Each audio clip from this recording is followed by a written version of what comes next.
Our special guest for this episode is Geoff Krall. Geoff is a teacher, math coach, educational researcher, and a huge Ted Lasso fan. He is also the author of the book Necessary Conditions, which, quote, equips teachers to design classroom experiences that increase engagement and build all students' identities as mathematicians, unquote. This is one of the reasons we wanted to talk to Geoff about planning. Welcome, I'm Dave, I'm John. and this is Teaching Like Ted Lasso.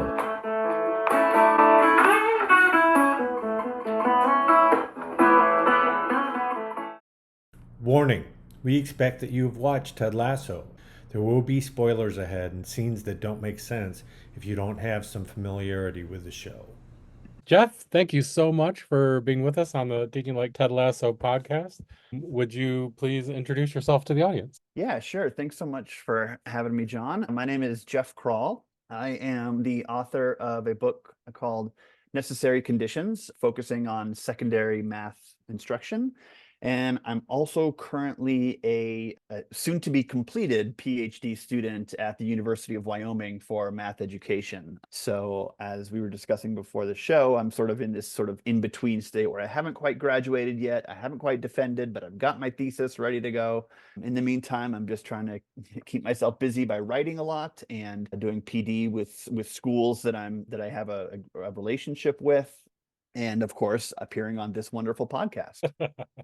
Well, it was very kind of you to join us. How did you select Wyoming as a place to do your PhD? It's a good question because I live in Fort Collins, Colorado, which is about an hour south of Laramie, Wyoming.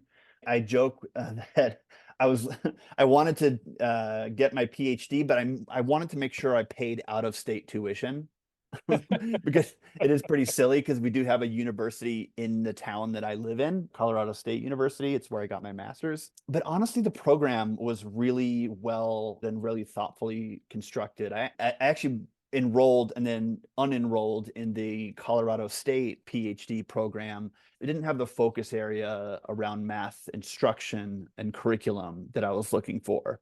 So I just kind of did a little cursory search around the area and found, a few possible matches. And University of Wyoming just seemed like a really great program to be a part of. And have nothing but wonderful things to say about it. And they also are really good about remote students. Like, in fact, they have, some of my cohort are students from Virginia and California. And so they're really adept at providing a PhD experience for students, even though they're remote. Oh, that's excellent, especially with so many people going into education PhDs while they're teaching. I'm sort of the outlier in that I'm not a full-time teacher, but a lot of the classes are, offered in the evenings, remote, and they sort of are tailored to the working teacher that wants to get their PhD. And you haven't made the announcement of what university is going to receive your talents. And of course, you have the option of, as you were saying, like consulting work and kind of working with schools and districts in other capacities. I don't want to presume academia.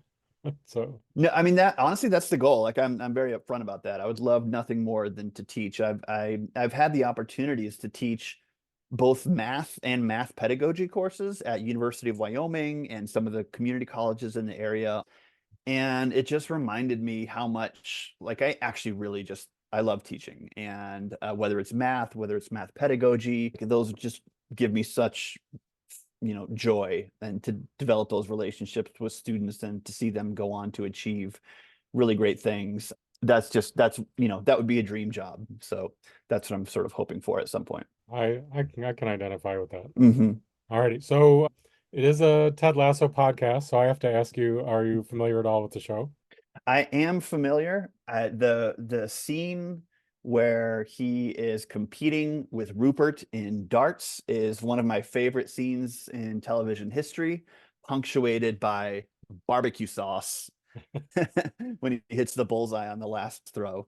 So love the show, love the scenes in the show. I've been a big fan of the creator of the show. He also created the show Scrubs, Hmm. which is one of my favorite shows of all time. Actually, another like great side show about teaching, even though it's a medical sitcom. there's a lot of great mentor-mentee stuff from the show Scrubs as well. So Ted Lasso is very much in the same DNA of Scrubs. Yeah, I see a lot of connections there too. Mhm. So often we kind of get rolling with kind of a off the wall question in honor of Ted and his crazy questions to get to know people. Mhm. So this one is, if you were singing karaoke, what would be your song? So I love karaoke, although I'll amend that. I really love private room karaoke, where you have your own rented room with just your friends and close, well-wishers, so you don't have to like annoy the whole bar or anything like that. So one of my favorite songs to do is "Can I Kick It" Yes, you by Tribe can. Called. Yeah, exactly. Because while my rapping skills are not, what I would anyone would hope they would be, that song is like sort of just slow enough that I can make a passing attempt at it. Yeah, but there's And still yeah, some pretty tricky rhymes in there. there are some pretty tricky rhymes. That's why I've had to. I may or may not have practiced in the shower, in the car, and you know. Oh, that is excellent. I've never tried the private room karaoke, but hopefully someday I can be there for your can I kick it? Alrighty. So the theme of this episode is on planning, and what kind of got us to think about you for this episode is that your book Necessary Conditions is really central to my teaching of future secondary teachers. It regularly comes up in evaluations, and the questions that I ask of students is one of the most valuable parts of the course. And you have a great chapter in there on planning. But I was wondering if could you kind of let people know where did that book come from? In particular, kind of your central triangle. The book kind of started as a really small endeavor. In fact, when I pitched it to Stenhouse and my wonderful editor Tracy Zager, it was supposed to be like a nice, quick, like, here's how to do problem-based learning or something like that in math classrooms. It was supposed to be nice and tidy.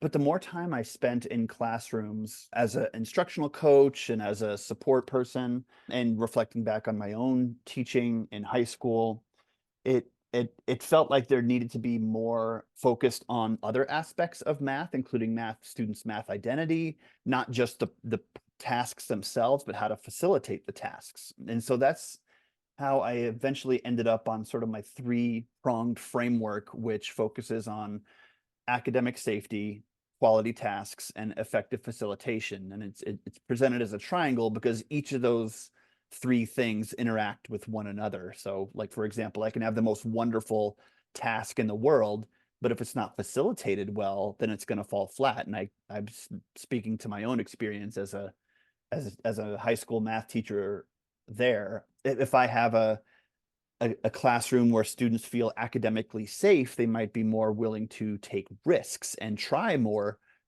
challenging or cognitively demanding tasks. And there's also ways that you can facilitate in a way that fosters and potentially hinders students' sense of academic safety. So those are sort of the three sort of vertices of the triangle that I proposed. And the chapter on planning, what I was trying to do there was to get folks to think about not just planning the lesson or the task, but how do I plan in such a manner that promotes students' sense of academic identity? So how am I building that into my lesson plan just as much as, the typical standards and a warm up and cool down that you often see in a lesson plan? So how do you do that? The chapter itself has a lesson plan, which asks teachers, it has like a template that actually asks teachers to identify how am I going to, like, what students and what mathematical skills of theirs am I going to amplify today?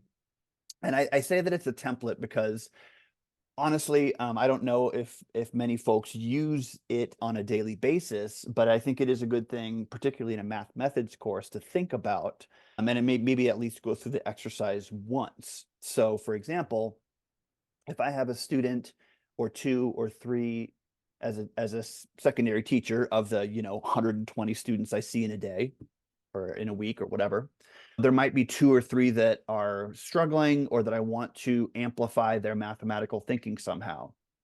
And I found that it's really difficult to do that in an authentic way for a lot of folks to just do it without any kind of pre-thinking ahead of time. So I encourage teachers to actually think about, think about 3 or 4 students that day they want to amplify, they want to like elevate their status in the classroom.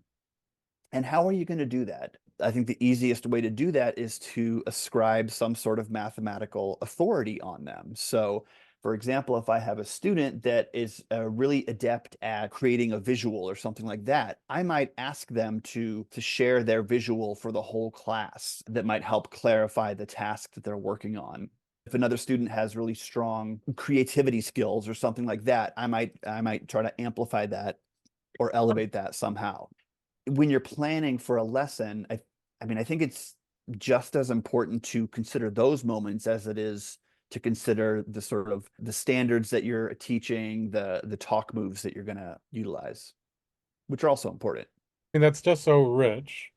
I mean, often in my course, like my motivating quote about planning is the Eisenhower quote about how plans are useless, but planning is essential. And as you were talking about it, right, that framework of just how I'm going to think through the facilitation. And then I also see it connecting so strongly with academic safety or with even complex instruction ideas about who has academic status. You're literally addressing that. And then connections with Lonnie Horn's book, Motivated, where she's kind of asking teachers to don't think about kind of the generic student, think about your specific students and what do you know about them. There's a reason that my future teachers find that so meaningful. Yeah, I love Lonnie Horn's work, and especially around, a lot of, frankly, a lot of the academic safety is inspired by her and a handful of others' work. And that just felt so important that's why I almost felt it couldn't just be a book about tasks, that I had to I'd honor and adhere to that as well. One thing I sort of encourage teachers to do, acting teachers, not pre-service teachers. So you said thinking about specific students, and one thing I've had folks do when I've been supporting schools is to actually have them document the interactions that they have with students over the course of a week. And it doesn't have to be a huge thing, but just like every time you have a sort of a small conversation with a student, just make a note of that on your class roster. And you have Monday, Tuesday, Wednesday. By Thursday, you might start seeing either some patterns or some gaps. And that's when the planning, trying to plan for it sounds inauthentic in some ways to like plan for having informal conversations with students, or and I guess it is to some extent, but it also, in my experience, has revealed some, like I said, some patterns and gaps. And that way you can make sure that you're connecting with each student, because it's really tough for a high school teacher. Like I said, when you have 120 students and there's the hustle and bustle of everything going on. And last week we had, 3 snow days and things like that. It's easy to sort of feel rushed, but it's also, we know, crucially important to have those connections with students. So to make that as much as part of your planning as other aspects of the lessons, I think can be really helpful for folks. That's kind of an interesting self-assessment. Like with just about everything in the book, those are taken from and stolen from high quality math classrooms that I saw. And I saw a school in Seattle that was doing that, sort of documenting their interactions with students, not every day or not every week, not every month and every school day of the year, but like just for a week at a time, making sure that every student is feeling elevated and welcome in a math classroom. And I thought that was a wonderful strategy. And they, if I'm not mistaken, were also using complex instruction as well. So that sort of tied in really nicely to that. That makes me think a little bit of some anti-bias work, right? Exactly. Where we know that kind of what our gut directs us to, there's a lot of good to that, right? We have Yeah. schema for a reason, but if we don't kind of interrogate that, we're going to keep getting what we've been getting. So I was delivering a workshop once in a school, and I told that story about this school in Seattle that was undertaking this pretty rigorous approach to planning for academic safety. And one teacher was pretty resistant and gave some, not aggressive, but just gave some pushback on that, saying that kind of like I suggested, that it felt inauthentic, robotic, mechanical, and that she, quote unquote, just knows that she touches every student and has a conversation with every student every day or every week. And to her, I said, if you're 100% confident, that's great. I know that I have, like you say, biases, implicit and explicit, that I am trying to get better about puncturing. And so I know that with all my inherent bias that I don't like, but I am aware that I need to be really scrupulous about the interactions I have with students. I need to continually interrogate my own proclivities. I mean, most observers of teachers will note that the students that get the most attention are often the ones that are naturally charismatic, ask a lot of questions, are well, know the system of schooling really well. And the students that are often neglected are the ones that don't know the game of school as well, or maybe they have a language barrier, or maybe other like any host of other reasons. And those students are the ones that often don't get that one-on-one attention from teachers as much as sort of the naturally charismatic and outgoing folks. Even as something as simple as being the introvert who, when the teacher talks Exactly. to you, they look down, or Yeah. give the short answer instead of, oh yeah. I mean, one of the stories I discuss in the book is about a school in Indiana where the principal undertook the shadow a student challenge, where the administrators, instead of like observing a teacher, they observe a student from one class to the next and the next. This administrator chose this one student who was sort of a good student, but a relatively quiet student.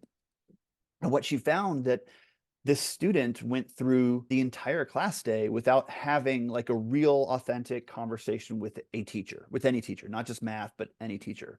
Yeah. Again, I want to note that it's understandable considering the hustle and bustle of the school day. But that means that this student, at least on this day, did not have a meaningful interaction or a personal interaction with a teacher. You wonder if that's replicated over the course of multiple days and multiple weeks.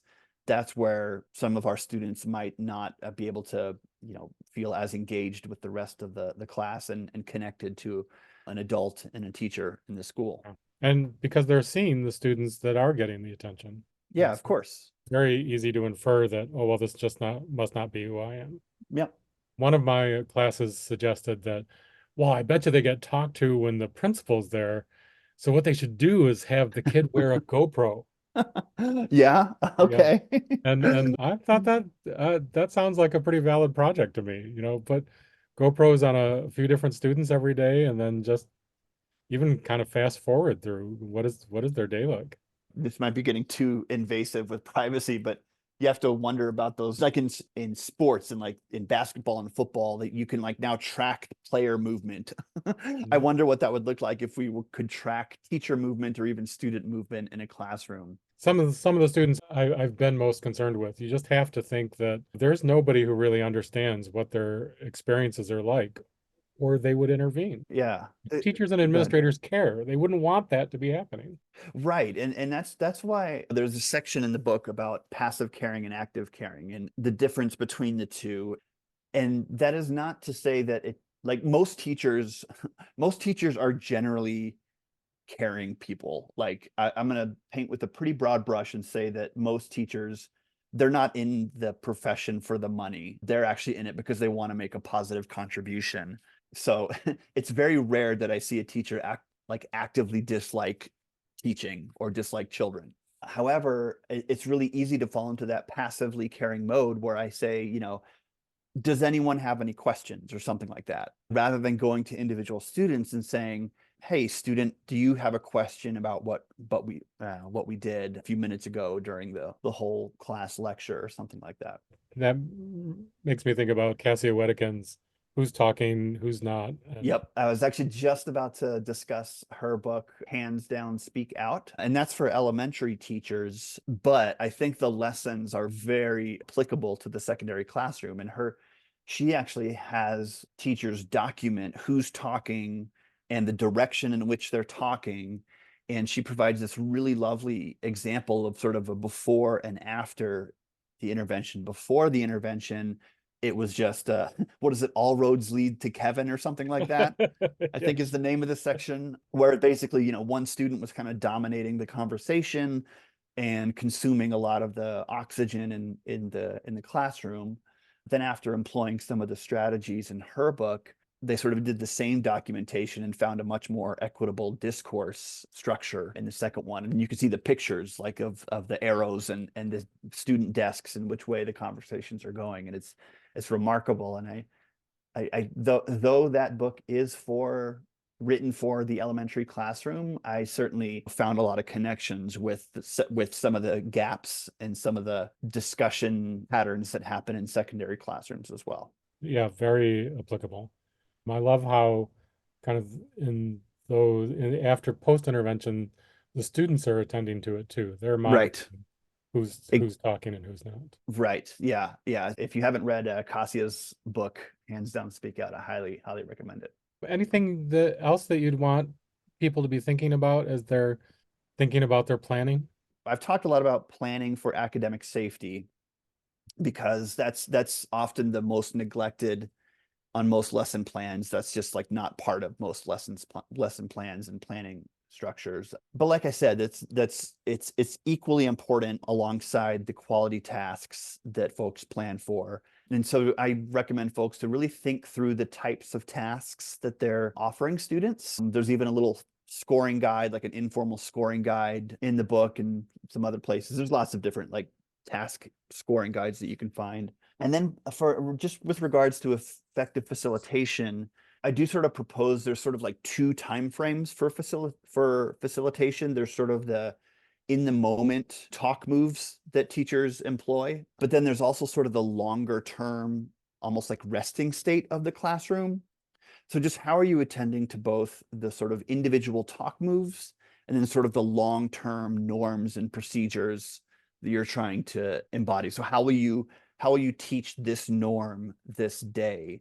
It may not be one singular talking move, but it might be just trying to make sure that this norm in the classroom is being adhered to or attended to or amplified throughout that day. So, just to sort of I didn't want to give short shrift to the tasks and the facilitation that you also have to plan for. No, that's really good to be intentional about. Yeah. I love the effect that building thinking classrooms has kind of had on the profession. But I do find myself sometimes wishing they had read your book first. Right? I mean, I see them as kind of Yeah, complementary. Like building thinking classrooms sure. really picks up on that, like thinking about planning the facilitation and the task. But there's more to the picture. Yeah, I mean, I too admire that book as well, and think that there's a lot, there's definitely a lot of like companionship between the two books, and there's stuff in building thinking classrooms that I didn't have in my book, and I think vice versa as well. I honestly, I'm honored to be in the same sentence as Peter's book, and I do see them as sort of companions, and there's certainly there's a Venn diagram of overlap, and then stuff that Peter's book has that mine doesn't, and then my book has that Peter's might not, and that's fine. That's kind of the point of of a book is to Right. share new ideas and connect with the previous ones. No, that's a good framing of it. And he's trying to do something different, right? He's Exactly. Yeah. recommending a very specific pedagogy. Right. Did you want to talk about your current research at all? If folks are willing to stick through it, sure, I'm happy to. So chapter 10 in Necessary Conditions is about assessment, and I'm really compelled by this by the notion of schools and teachers that utilize student mathematical portfolios. And so that's what my doctoral research has been about. That's kind of what my my spiel with a lot of conference presentations has been about over the past 6 or 7 years, and I think will continue to be about for a while. And this comes directly from a story that I tell in the book from a school in Santa Ana, California, where students were looking at their portfolios and their advancement from a freshman to a sophomore to a junior, and they were able to notice their own mathematical growth and how much more sophisticated their writing and their math work became, and then they sort of reflected on that. And so my doctoral research, and I think one of my sort of hobby horses going forward is going to be on student mathematical portfolios, and what can we learn from students and their work. What kind of how does the use of a portfolio system amplify students' sense of a mathematical identity, metacognition, and things like that. And so that's what I'm presenting for my doctoral research in a few weeks from now. You shared a preprint of an article that I don't know if we can share that with listeners yet. Sure, I think so. I think it's okay. available. It's kind of what I would expect from you, right? Thinking about teachers' perception of the portfolios and how they use them, and kind of very respectful of the professionals. And to be fair, it's hard. I mean, that's one of the things I've found, in some of my interviews with teachers, some who did, some who didn't follow through with doing a full-on portfolio, that it was a lot of work. And then I think my next iteration is going to be, how can we utilize this practice in a way that's actually sustainable?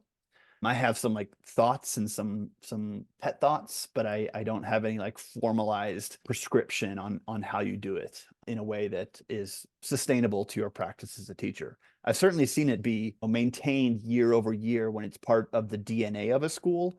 It's a lot more difficult when it's like one intrepid teacher that wants to try something different than the rest of their colleagues and is building it from scratch. So there's some more research and work to be done there.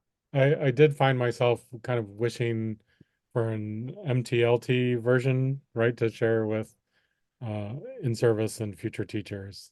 Stay tuned. I will say that that's one of the journals that I'm sort of eyeballing, because I would like to take some of the research from my doctorate and repurpose it for something that's a little bit more practitioner facing and teacher friendly rather than in research journals. Oh, well, I will look forward to that. I mean, it's as I'm sure it does it does take quite some time to get things through the peer review, editing, and publishing system. It is frustrating, kind of the academic pace.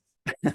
That's been my number one frustration. If anyone interested in jumping into a doctoral program, just be aware that academia is slow, particularly compared to a K through 12 experience, which is incredibly fast. Well, I just so appreciate you being willing to take the time to talk with us, and look forward to seeing you about and crossing paths, and wish you the best with what's next. All right. Thanks so much, John. Please check out our show notes for more resources.